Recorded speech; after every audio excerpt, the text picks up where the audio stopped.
Hello, solo traveling TA here.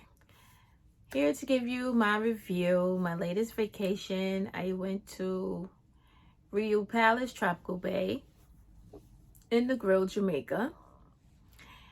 And out of 5 stars, I'll give it a 4.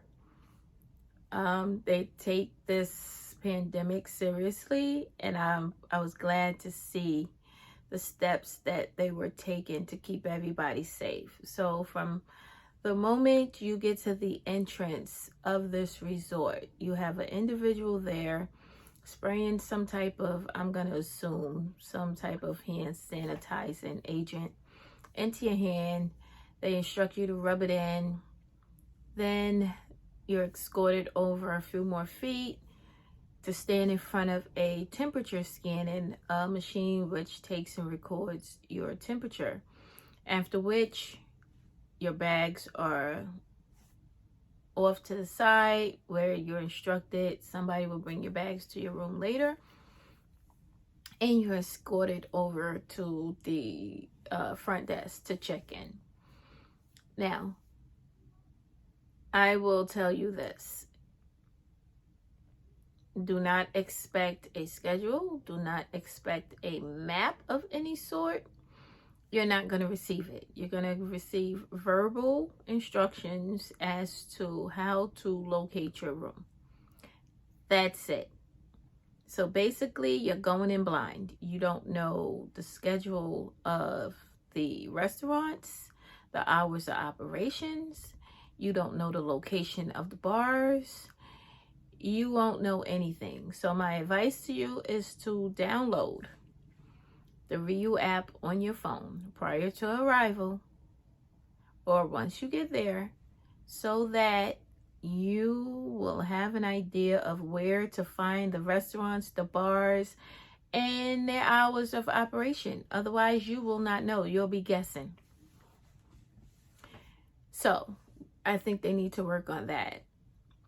While in the check-in process, I was greeted with a glass of rum punch, and the server was so polite and courteous. She had the bottle of rum with her. So yes, of course, I had to ask for an extra shot. Mind you, I was traveling all day from 10 in the morning. I didn't arrive there until approximately like 5:30 in the afternoon. So I was drained. I was hungry. I needed a drink. I wanted to get my vacation started. So that was a good plus right there. Got to the room, and it took me a while because the bellhop met me at the room at the same time. And asked him some questions. Where can I find something to eat? It's 5:30 in the afternoon. What time is this open? Is that open? Tell me what's open so I can get something to eat. Unfortunately, because of the awkward hours, the buffet, none of the restaurants were open. The buffet was closed. So he advised me to order room service, which I did. There was a QR code in the room to scan in order to view the menu, as they do have 24/7 room service.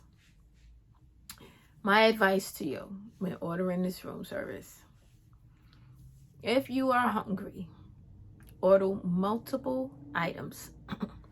Reason being, you're going to receive small portions. Order multiple.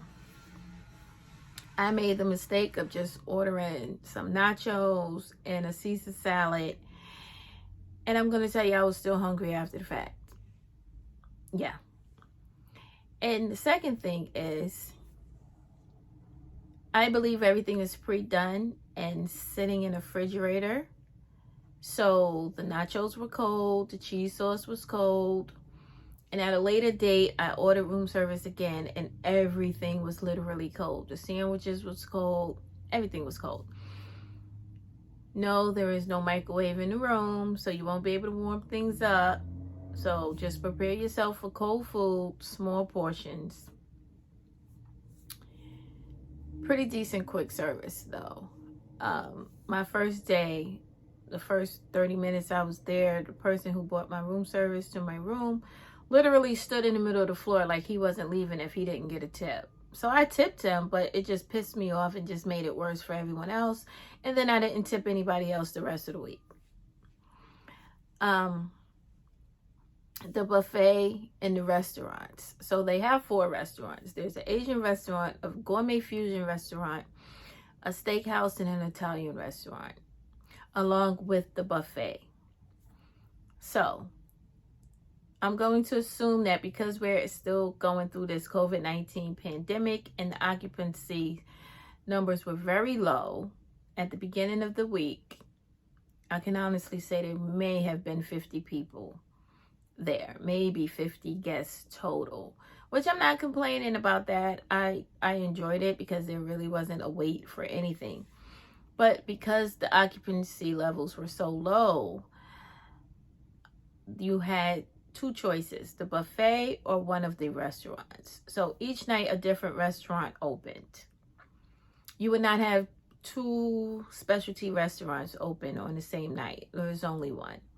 So you basically had to choose between the buffet and the specialty restaurant. But I will tell you that the food options in the buffet were wonderful. You still had shrimp, salmon, mussels, lots of seafood, lobster tails, jerk chicken, jerk pork, rice and peas. I mean, you know, they had a nice variety of things in the buffet if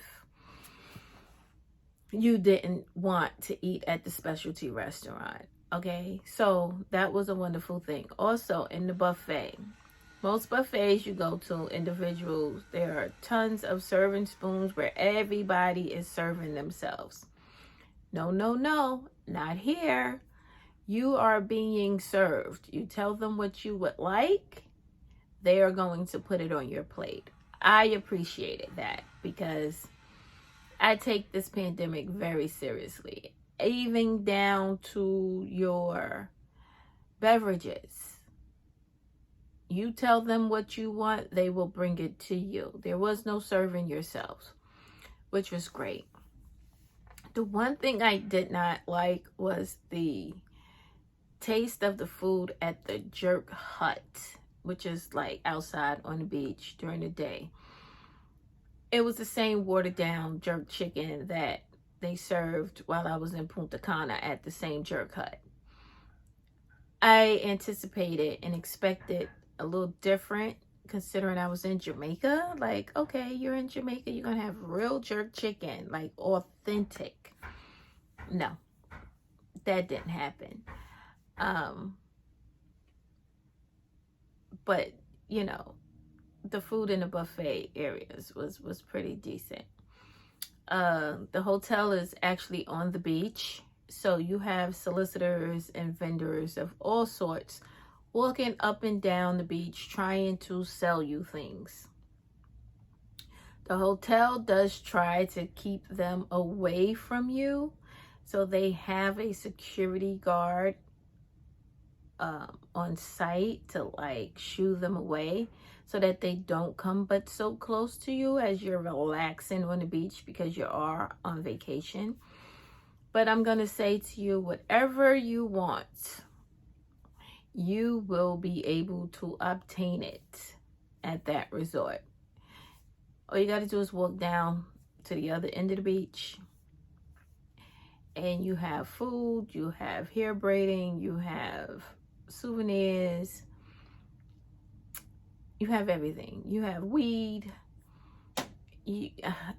I mean everything. Even at the resort you can get anything. So, you know, just like the movie Stella got her groove back, if you needed to get your groove back, you can do that too, honestly. But to each his own. To each his own. There were, you know, they have excursions. You know, I didn't see too many activities. As the week progressed, there was a little bit more interaction with the guests. They do have shows every night.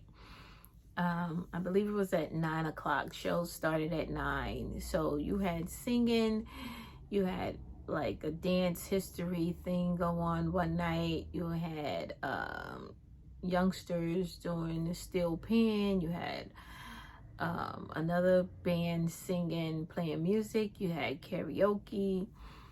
So they did try to keep you entertained, but I just want to make sure you know that it's a smaller resort. Small resort, 3 stories high, several buildings, 3 stories high. So if you have issues climbing steps, my advice to you is let that be known when you make your reservation so you can have a room on the ground floor, because there are no elevators. No elevators, okay? So don't expect it, because there are no elevators. And yeah, the entertainment was okay. I mean, it's like, what can you really expect? Because you're going through a pandemic. You only have 50 to 150 people at the resort. It wasn't, you know, all that, but it was better than not having nothing, more or less. You know, the bars were open. So I also decided to go on an excursion with a company by the name of Scuba Carib. It was a catamaran boat ride, and pretty much the employees were wonderful. Specifically, I believe his name was John. He catered to me, considering I don't know how to swim, and I wanted to do the snorkeling, and I wanted to go into the cave, and he made sure that I was able to enjoy those features as well, even though I didn't know how to swim. And it wasn't only not only myself, but there was also 2 other guests who had difficulty swimming. And, you know, John really took care of us. So besides the snorkeling, on this excursion, we went into a cave with a mineral salt bottom and bats inside. And after which, we went to Rick's Cafe. We saw some diving, and we had some food and drinks. And I will say again, I was disappointed with the food, because I'm in Jamaica. I'm looking for authentic jerk chicken, which I didn't get it there either. But overall, the atmosphere was okay. They had music. Like I said, it was drinks, but the food was mediocre. So overall, $75 spent. I'm not going to complain. It was worth it. I was able to do things that I possibly would not have been able to do if it wasn't for John on this Scuba Carib catamaran excursion, who made sure that I was able to enjoy it. So thank you guys. I appreciate it. So if you're in Negril, Jamaica at Rio Palace Tropical Bay, Scuba Carib is the excursion. I will say invest in it, but make sure you pay attention to that receipt with the non-refundable policy. Thank you. And don't forget to subscribe.